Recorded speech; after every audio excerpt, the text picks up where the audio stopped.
come. I'm hiding behind. Okay, and is the cake hidden? Yeah.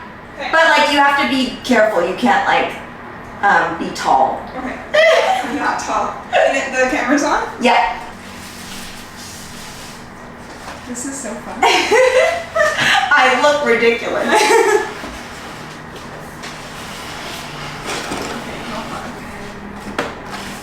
Ooh, I should probably twist this more towards you. Okay, so I'm going to turn mine facing. Yeah, I'm going to turn mine.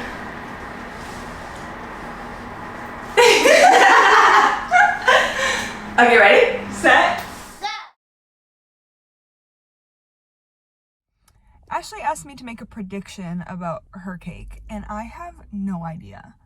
And let me tell you why. So when we came up with this idea to do this, we were coming up with the rules, and she was like, it has to be 12 inches tall. And I was like, 12 inches? That's like a 3-tier cake. And then she says, well, you don't have to do a tiered cake. And I was like, oh, so you're not going to do a tiered cake. So that's why I'm not doing a tiered cake, because she's obviously not doing a tiered cake. But now I think she's doing a tiered cake. And here's why. When I told her I was at Home Depot to get all my stuff, she was like, oh, you're really going all out. So I don't know what to expect. Something tiered with an elephant on it? I don't know. It's gonna, I don't know. That's the only prediction I have. Okay, bye. All right, guys, so today is the day when we're finally going to reveal to each other what our cakes look like. Now, during this process, first of all, it got pushed back lots. As you guys know, I had some issues with my son and his health, so it kind of got pushed back because of that. And then, of course, life got in the way as well, so it got pushed back because of that. So prior to making my cake, I have gotten really, really nervous because I know that some of the things that Rachel's really good at is speed related, but also she has really clean work, and I feel like she's gonna go the cartoony route. I really feel like she's probably gonna do something carved or gravity defying and something food related. Because this is a carnival theme, I feel like she's gonna go for the bright, happy, fun colors, and there's definitely gonna be some red on it, probably popcorn or cotton candy or some other element on it. Those are my predictions. So as I actually constructed my cake, I had to go at it as I want to do the exact opposite of whatever it is that I think Rachel is doing. So that's why I came up with the cake that I came up with. And I don't know if it's going to be good enough. I feel like because I went a safer route in terms of maybe structure, but I went a lot more crazy in terms of theme. Like I went way off the mark in terms of theme. It's still within the theme that was given to me, but I think it's very, very different. I don't think Rachel is going to expect this from me. Yeah, it's going to be really interesting to see what she has done. Ash and I have been planning on doing this carnival cake thing for a long time, and it's taken me until 2 days before it's due to figure out what I'm doing. So what I'm doing is a 3D clown, I think, holding a ball or balloons or something. I don't know all the details, but I have my basic idea figured out, so I got my structure figured out. I'm trying a new thing with my structure this time. In the past, I've used these plumbing pipes. I don't know technical terms. But this time, my friend Leila taught me how to use threaded rod, which looks like this. Yeah, cool. And then I have a bunch of nuts and bolts. That's gonna kind of hold it all together. I bought a hacksaw to cut the threaded wire, threaded rod. I don't know what I'm doing, but it's gonna go very well, I think. Okay, bye.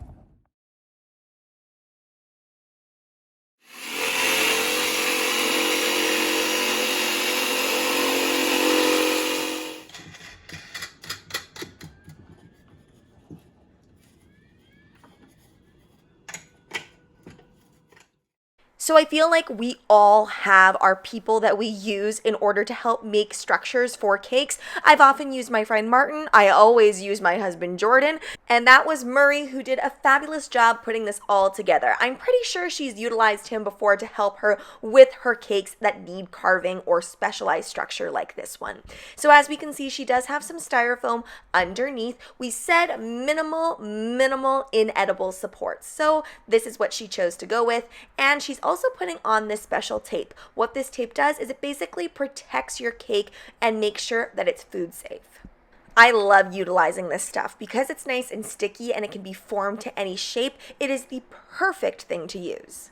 Now, I must say that this is a very technically challenging cake in the sense that you really have to figure out the physics of the cake and make sure that not only is it stabilized, but that you've thought of the proportions correctly, because sometimes I've done cakes like these and I just didn't map out the proportions exactly as I should have, and I'm definitely not the type to whip out a ruler, though I really should get more into doing that, so I avoid those situations.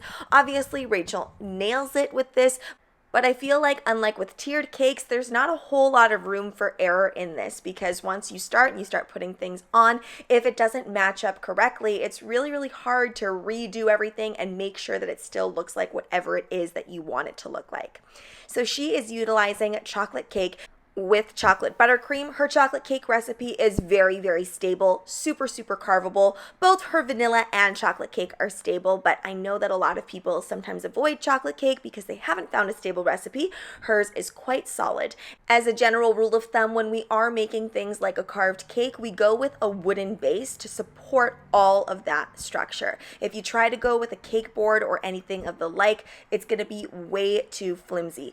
By the way, Rachel said this whole crumb coat and stacking process only took her 15 minutes. It would take me a whole lot longer than that just to even do that little small portion. Also, this is a little bit off topic, but I find it very intriguing how Rachel is getting all of this stuff done and her staff is doing so many other jobs as well. It's so cool working at a bakery. Now, when I watched this footage, I was super intrigued by this method because I had never ever thought to use this. I didn't think that it would be strong enough to actually hold up, but what do you know? I've learned something new just by watching, and what she did was she took some really strong wire there, wrapped it around, created the structure she wanted, and then she wrapped it in that special tape to make sure that it was all food safe. Plus, she actually kind of created a base on that foot area so that it's going to be able to hold up cake. Covering that wooden board up is pretty much the same as covering any other board. She used a bunch of shortening and then she put all of that fondant on top, and now she's adding all these little dots using piping tips and also circular cutters. She wanted all the dots sitting inlay as opposed to staying on top, so she cut out each of those little white portions first and then put in the correct corresponding dot. I think it's almost time for the fun part. I think Rachel herself would deem this the fun part as soon as she gets to start utilizing fondant. And what she's doing is she's making sure to cover up all of that structure. And this is by no means a sponsored video, but if you guys have seen any of our videos before, then you know that both Rachel and I absolutely love the use of satin ice. We both use the same technique where we often add a little bit of shortening to it just to make sure that we don't get any tearing going on. I've watched Rachel decorate a lot of cakes in my time, and every time it always seems like she's doing something new and something different. She actually introduced me to using pastry cutters so that you get a perfect line every time. I notice more and more that all of those little tools that she introduced to me or that she purchased for me, she actually doesn't use a whole lot. She's really just utilizing her X-Acto knife and hand sculpting most things. Now, a little word of advice, when you are doing something that's sculpted like this where you can see the imperfections coming through, going a little bit thicker with your fondant is usually the way I go, and then I can smooth things out the way I want to. If you go too thin, you'll see like little tears here and there, and you might not get the exact effect that you want. And in this instance, it really doesn't matter too much what that underlayer looks like. We're just trying to make sure that we cover up most things, and then we're placing all of those details on top. Rachel is just so good about eyeballing things. Like that whole pants portion was really mind-blowing at how quickly she managed to do that. Now, her making something perfectly spherical is something that really scares me and something that I actually never thought to do on my cake at all. I just find it really, really challenging to get that perfect circular shape, and it does require a lot more structure and a lot more thinking. So really, my hat's off to her for doing that. We do both, however, utilize our steamer quite a bit. She introduced me to the steaming life a few years ago, and I've never gone back. It's a great way to get large spaces just kind of nice and smooth and shiny and just sticky enough so you can place on all of those fondant details. I'm always amazed at what a good eye Rachel has for color. She's really, really good at mixing up her fondant colors and quickly. Now, I know that the shop buys fondant in several different colors. I usually just buy a big tub of white fondant and a larger tub of black fondant, and that's really all I have on hand. But even so, it's really, really impressive that she just has an eye and a knack for mixing the exact right proportions of the color. Now, I know this is a time lapse, but wow, it just seems like everything is coming together so nicely. So she's utilizing a little bit of edible food coloring for those eyes, and she's hand molding all of those things. I think she did cut out circles for the eyes, but everything else she just kind of hand molds herself to get all of those details nailed. Now, if you're wondering why this little clown is named Randy, I believe that the shop just kind of named him together, and to be honest, he really does look like a Randy. I thought maybe a Phil, but Randy's good too. So now what we're doing is we're going in and we're just finishing up all those little details. Again, she's just kind of freehand cutting all of those lines and then placing it on. And wow, even that makes just such a big difference. Now, I didn't ask Rachel, but I do wonder how she came up with the clown's outfit because there are so many different ways to go with clowns. I think it's really, really adorable though. Now, to make the ruffle portion of the collar for the clown, she's just kind of taking strips of fondant and then squishing them together to create this little ruffly edge. And this is where steaming truly does come in handy because when you steam the cake, you're able to place those little details on without having to worry about if you applied enough water in a certain place. The steam just gives an overall stickiness to your cake temporarily. And now on to the shoe portion of this clown cake. Again, I'm really impressed that that amount of fondant can sit on that little base simply made out of that kind of metal tape and that metal wire. Very, very cool. And to add a few little more details, just putting a few ruffles on the bottom there using the same technique as she did for the collar. And finally, to make sure that that board looks clean and doesn't have that rough edge, she's just hot gluing a little bit of this perfectly sized ribbon all the way around. All right, now unfortunately, because I don't have any staff to help me, I did have to bake everything from scratch at home first, let them cool off, and then I was able to get going. So my cake is a tiered cake, and it's going to be a lot more simple in terms of structure. There's a little bit of structural things there, but not half as complicated as what Rachel just did. And the weather has finally cooled down slightly where I live, so I'm going back to my Italian meringue buttercream. By the way, Rachel did use American buttercream. They exclusively use American buttercream at the shop, and I flip-flop back and forth between the use of both. So what this part is it's going to be the center column for the carousel portion, and it is a little bit tippy, so just while I'm crumb coating it and everything, I do put structure in it. And I do leave some of this in there, but I don't leave the large sticks that I end up inserting in here. The large stick is just so that I can hold on to it as I'm working with it. That column is only 3 inches in diameter. This cake here is an 8-inch, and it's going to be the base of the whole structure of the cake. So I do need to make sure that it's crumb coated really, really well and that I put it in the fridge for a long time too, just to make sure that it's super, super solidified. Now I've taken this back out of the fridge and I'm going to cover it again just to make sure that it's fully crumb coated perfectly. I do find with smaller cakes like a 3-inch or a 4-inch, sometimes I have to do this a couple times, especially if it's as tall as that. After leaving the cakes in the fridge for about 30 to 45 minutes, I am ready to start covering them in fondant, and I'm just rolling this out fairly thin and then placing it on my 8-inch cake. Now, I didn't have a super strong vision for the entirety of the cake. I've just had a few things in my head and then I would wing it for the rest of them. So for this bottom portion, I did know that I wanted it to look super, super mechanical and it would have a lot of gears and a lot of screws in the whole thing. So I really wanted to make sure that the edges were as sharp as I could possibly get them to make sure that the portrayal of that mechanical look would be solidified.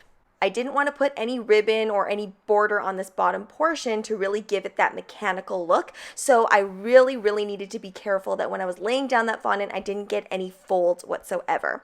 And here I'm using this plastic kind of cutter thing just to make sure that I get a really clean edge. I find I don't get it as clean when I use my X-Acto knife, especially when my X-Acto knife isn't the sharpest that it could be.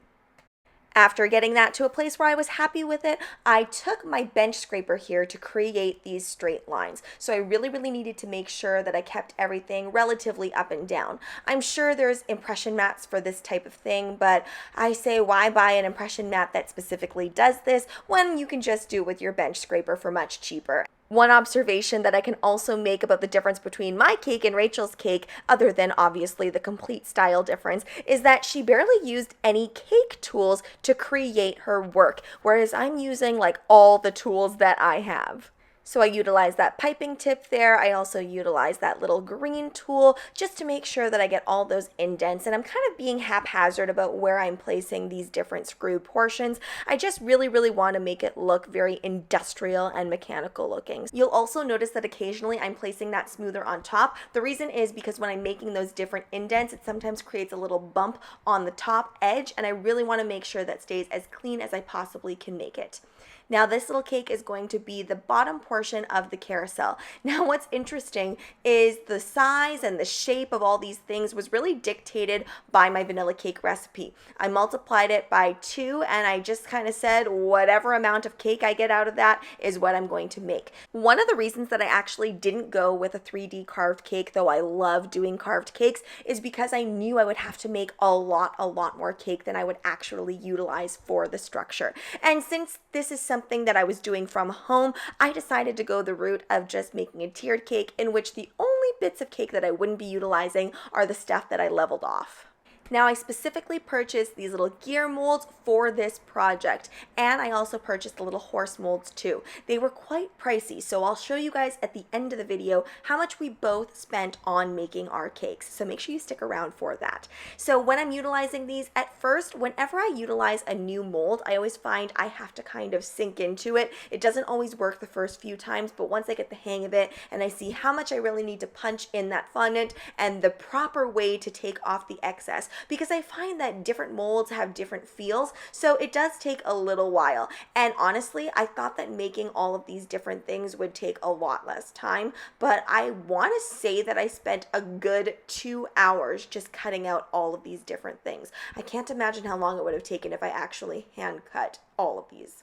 Again, at this point, I didn't really have a solid vision for every single tier, but I knew that I wanted to have punches of black, which I would kind of make a little bit rusty looking with different luster dusts, and I knew that I wanted to make those white ones either gold or bronze or silver. Like with this tier here, I didn't know for a long time what I was going to do with it. So I decided to just cover it with white fondant, thinking that probably I can turn that into whatever I could possibly want. I had a lot of different visions for this. I thought maybe I would make it a broken down tier where I would take portions out of it and it would kind of look like a geode with gears coming out of it, but you guys will see later on what I do with it.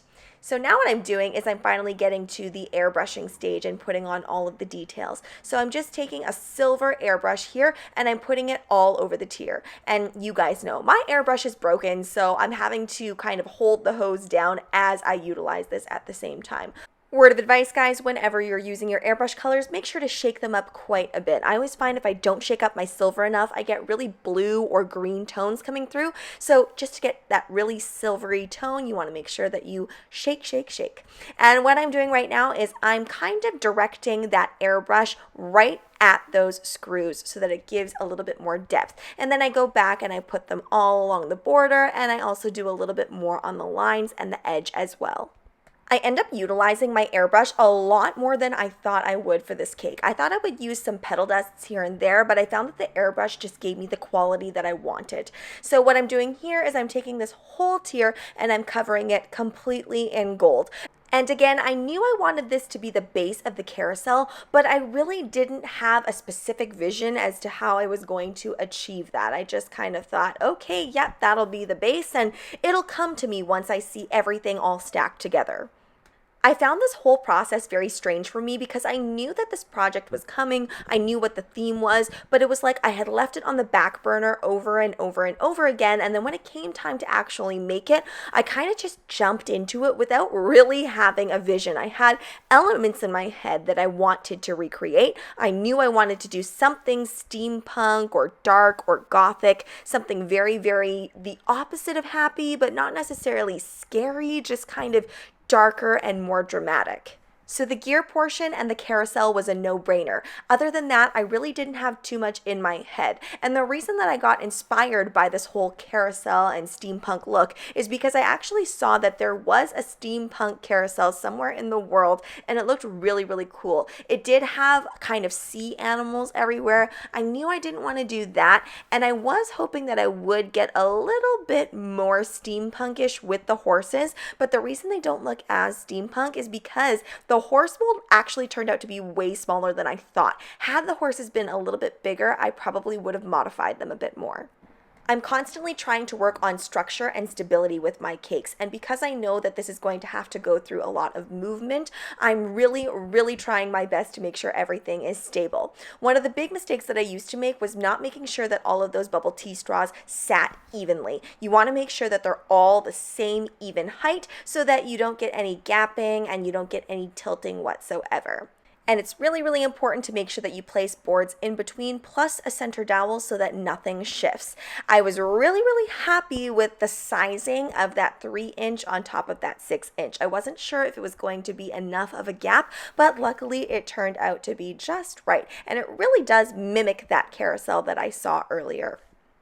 Now, ordinarily, I would take plastic wrap to cover up the other tiers if I'm doing something like airbrushing, but because all of the colors kind of go together, any little fallout will just add to the character of that. Now what I'm doing is I am working on the board that's going to go above the carousel. I need to make sure that things are relatively evenly spaced so that all of the horses will be evenly spaced out. And I'm going to place little dowels, and these are actually made for candy apples, I believe, because they're quite strong, and I'm going to place them in. And then, of course, I want this to blend in, so I'm using just some edible food gel to paint this. I'm not even putting on any vodka or anything like that, just using the straight edible food gel to do this. And of course, I'm going with edible food gel just to make sure that everything is food safe. Of course, you're probably not going to be gnawing on the stick, but we just want to make sure that anything that's touching our cake is all food safe. Now, you guys know how much I love to use my steamer if you've seen any of my videos, but I am using a mixture of Tylose powder and water, which creates an edible glue, to put on all of these little details. The reason is because certain portions of this I can't steam. I must use something like an edible food gel. And another way that this cake does differ from other cakes that I've shown you guys in past is, I generally don't wait for pieces to dry overnight or anything like that, but I did have to this time because I need those gears to stay perfectly circular, or as perfectly circular as I can get them. Now for this red portion here, I bought a very tiny amount of red. I'd actually run out. Normally I have a tub, but I just decided to buy a very small amount this time around. And so I couldn't utilize as much red as I probably would have if I had more on hand. But I think the punch of red that I do add does the trick of kind of selling that carnival feel. One of the big struggles I had was that when I was looking at the bottom portion of this cake, I was like, wow, it's really gear-like, but it's not a whole lot of carnival. So I did feel like I needed to add in those elements. So I went with more swooping kind of swags, which goes back to more of that carnival feel rather than just gears and mechanics. These really intricate plaques here were gifted to me by Fly Seahorse. They have a really cool selection of fondant stuff that I haven't seen anywhere else, and they work perfectly for this carousel cake. I'd actually made more than just this, but I found that it really worked out just using the 3. And of course, giving the whole cake a good steam, and then I also added on these little angels. Now, these little angel molds actually did come with regular feathered wings, but I decided to replace it with that little wind-up looking thing to just really sell the mechanical vibe of this. I'm also using this little mold, which again is from Fly Seahorse, the same set. I absolutely love this mold, and it has a bunch of flowers and just different really beautiful elements here. And of course I have to use cornstarch in these molds, and don't worry if that cornstarch is showing, we can just steam it all off. I was really worried that this was a bit too mechanical, not enough carnival, so I decided to turn it into a corset on the top there, which both tied in that whole steampunk vibe, and I felt like the colors were very, very circus, and to me it seemed reminiscent of some of the things that I've seen ringmasters wear at circuses that I used to go to as a child, though I must admit I haven't gone to a circus in a really long time. Now, what I actually found a bit tricky about this portion is because I had such a small amount of red left, it was very kind of dried out because I didn't think that I'd be using more red, so I didn't take the best care of it. So I had to revitalize it with a little bit more of that shortening and really, really mix it in so it wouldn't break apart on me as I created the lace of this corset. Making the corset is really easy. I just made sure to indent everything so I would know where to actually put those laces, and then I overlapped them. I also ended up adding in a little bit of those screws from that gear mold that I had, and I put them on the edge of all of those laces just to kind of mix in all of that steampunkiness. And then I ended up putting the same mold that I put on the bottom on the top portion. And of course, giving this a really, really good steam just to get rid of all of that cornstarch left behind. Now, this elephant was kind of a last minute addition. I just felt like when I looked at it, there wasn't enough oomph. I did plan on putting flowers onto this cake somewhere, but I just felt like a flower topper on this cake by itself really won't do too much for it. I wanted a little bit more pizzazz. So I created this elephant, which again, really was not my style. Whenever I'm asked to make things like elephants or any other fun characters, I generally go the cute route because I feel like a lot of people like that. So I knew I needed to go a little bit more realistic looking with this elephant. It could still look like not a real elephant, but it needed to have more of a serious and dark vibe to it. So I'm actually basing this off of one of the toys my son recently got for his birthday, and I'm just kind of looking at it and seeing it. Now, the tricky part about this was making sure that it was structurally sound and that everything would just kind of harden up quickly. Because of that weight of the head and the trunk, I was a little bit afraid that it would start flopping over, but I did mix quite a bit of Tylose in there. And you'll notice that when I placed it on those legs, it didn't really look very proportional, but I did know that I was going to put gears all over this elephant just to really tie in the whole theme of this cake. And I added in that little piece on the top, which I absolutely love. You can't really see it super well, especially when you just look at the cake head on, but when you look from a bird's eye view, you could see all of that detail on that elephant's head. This is always super nerve-wracking when you're going in with airbrush color that's just jet black, because any little misstep and you'll all of a sudden have black somewhere that you didn't want black. But what I do is I make sure that I direct it right at the black fondant first, and then I kind of move it up until I see the results that I want. And I even went in and I added some black on all of these red portions too, and later on I add even more black to different spots. Now, whenever I'm airbrushing with a really, really dark color and I just want to give it a light airbrushing, I'm actually not putting that trigger down all the way. I'm barely touching it so that I maintain as much control as possible. Because I do know, especially with my airbrush machine, if I were to press it down all the way, I would probably end up with giant splotches everywhere on my cake. I still felt like this cake did not have quite enough height, and I wanted to sell that carnival element even more, so I decided to add a big bouquet of balloons. And I find the best way to do that is to place some sort of bubble tea straw or whatever other type of straw that you want to use in there, and then use this 18 gauge wire to stick out. The reason that we put that bubble tea straw in there and place the balloons in is because if we don't, sometimes that wire can actually start poking through, or it can cause tension on the cake and the cake will start falling apart. By the way, all of those balloons were just regular fondant that I molded into a balloon shape. Now I'm going in and I'm placing some flags at the bottom there, again to tie in more of that carnival element on all of the cake rather than it just being straight gears on the bottom there.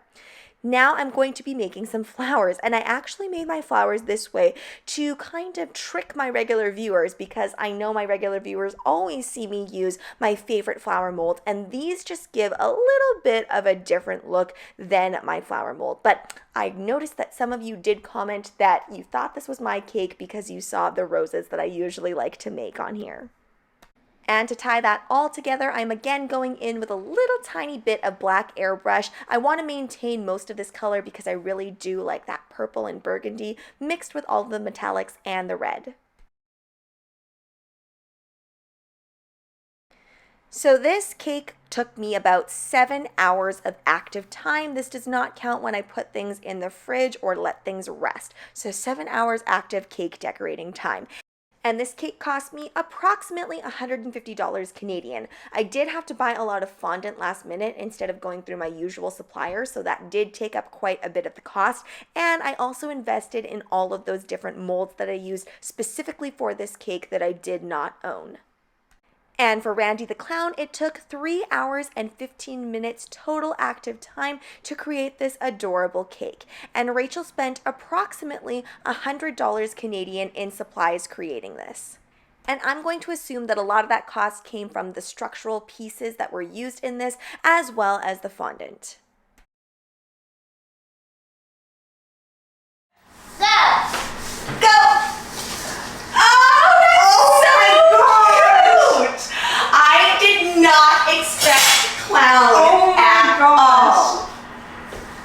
Yes, I know. Oh my gosh, it's so pretty. This is the route that I went. That's not a regular route, right? Oh my gosh. Yours is super cute. Yours Super well done. So beautiful. Okay, because Candace kept saying it was scary. It's a little scary. But I was going for steampunk. Yes, very steampunk. Yeah. Wow. So. Auntie? What made you want to go steampunk circus? Because I knew it was the exact opposite of what you would do. Right. Because I like cute and colorful. Yeah. Wow. This is super not what I expected, but also totally on brand. Like Well, this it is is, yeah. This is very something you would do. Totally. I thought you would do food. I thought you were gonna do like a big popcorn bucket, like with popcorn flying out, Yes. and then like something holding it, like Fair, that. fair. So prior to us revealing who made which cake, we did put a post out on Instagram so that you guys could vote for which one was your favorite cake. Now, we didn't reveal to you who made which cake, but some of you had very, very good and strong feelings about who made what. And the official winner of this cake-off was Sweet Dreams Bake Shop, my cake, the Home Baker's Cake. And I had 888 votes versus Rachel, who had 842 votes, which honestly is such a tight race. The whole time it was kind of sitting at 50-50. And then for that last little bit, I managed to pull ahead. But I must say that some of you that were a little bit late with voting did say that you loved the clown cake as well. And I'm sure we're going to have many more cake-offs in the future with different types of stipulations, so I hope you guys will join us for those future videos as well. Now let's get into the subscriber submission of the day, and this one was just so fitting because look at this beautiful carousel cake. I absolutely love it. I love the gold. I love the pinks. Be sure to drop them a like, follow them, and comment on their beautiful cake photos. And if you guys want to be the next featured subscriber in my video, be sure to follow me at SD Bake Shop on Instagram, where you can either send me a photo or you can tag me in a photo of what you would like me to share on this channel. Thanks so much for watching, guys. Don't forget to like, share, and subscribe so you can be part of the Sweetie fam. Right now, I'm uploading weekly, so make sure you hit that notification bell so you know when I upload. Also, be sure to comment, request, or ask a question. I love hearing from you guys. Bye!